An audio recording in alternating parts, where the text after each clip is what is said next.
Halo, salam sehat. Kita akan memulai materi kita pada hari ini mengenai pertumbuhan wilayah. Pertumbuhan wilayah dapat berkembang dengan pesat baik dari ekonomi, politik, dan budaya karena adanya pusat pertumbuhan. Pusat pertumbuhan merupakan suatu magnet sebagai penarik dan juga sebagai pendorong perkembangan suatu wilayah.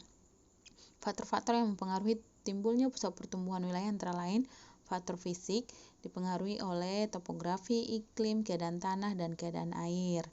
Jika kondisi tanahnya stabil, tidak terjadi banjir, tidak terdapat tanah longsor ataupun gempa, maka wilayah ini akan lebih cepat berkembang. Yang kedua, faktor pengambilan kebijakan. Ini berhubungan dengan penentuan perencanaan wilayah, penggunaan tata lahan, pengendalian pemampatan lahan, dan sebagainya. Yang ketiga, ada faktor ekonomi.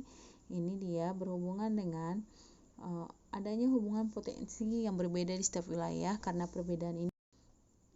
Yang keempat, ada faktor sosial. Faktor ini mempengaruhi pertumbuhan wilayah apabila dilihat dari kondisi pendidikan, pendapatan, dan kesehatan masyarakatnya yang lebih terjamin dibandingkan wilayah yang lain. Yang kelima, ada faktor sarana pendukung. Ini dia berupa jaringan jalan, jenis transportasi, sarana ekonomi, pendidikan, dan fasilitas lainnya yang berperan dalam pengembangan wilayah. Semakin meningkat perkembangan wilayah, maka akan semakin meningkat pula sarana pendukung. Dengan tersedianya sarana pendukung tersebut dapat mendukung perekonomian. Sarana pendukung memberikan kemudahan dalam melakukan kegiatan ekonomi, misalnya transportasi memudahkan dalam distribusi barang dan memudahkan mobilitas penduduk.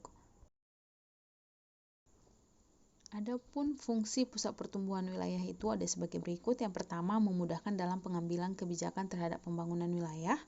Yang kedua, memantau perkembangan wilayah. Yang ketiga, pemerataan pembangunan wilayah. Karena kondisi geografi Indonesia yang terdiri atas pulau-pulau besar dan kecil menyebabkan pembangunan tidak hanya terpusat pada Pulau Jawa saja. Untuk pemerataan pembangunan dibentuklah perwilayahan yang terdiri atas beberapa provinsi.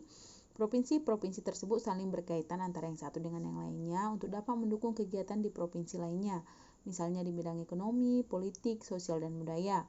Untuk mendukung pembangunan di Indonesia, maka dibentuklah koridor ekonomi. Koridor ekonomi di Indonesia dilakukan berdasarkan potensi dan keunggulan masing-masing wilayah.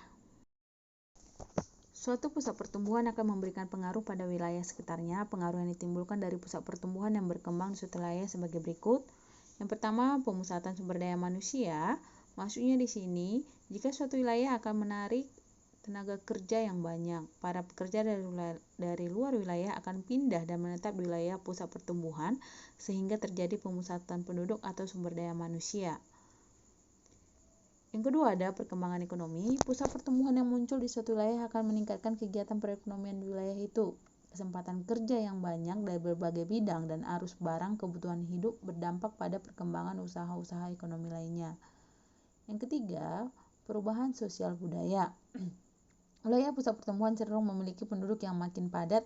Kepadatan penduduk meningkat serta kemajuan komunikasi dan transportasi akan berpengaruh pada kehidupan sosial budaya penduduknya.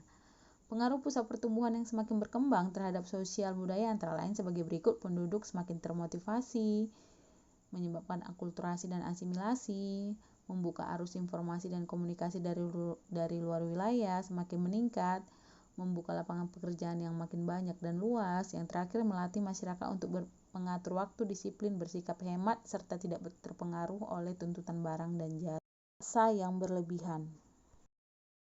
Demikian pembelajaran kita hari ini. Nanti tugasnya akan Ibu kirimkan di GC ya. Selamat belajar dan selamat beraktivitas. Selalu menjaga kesehatan.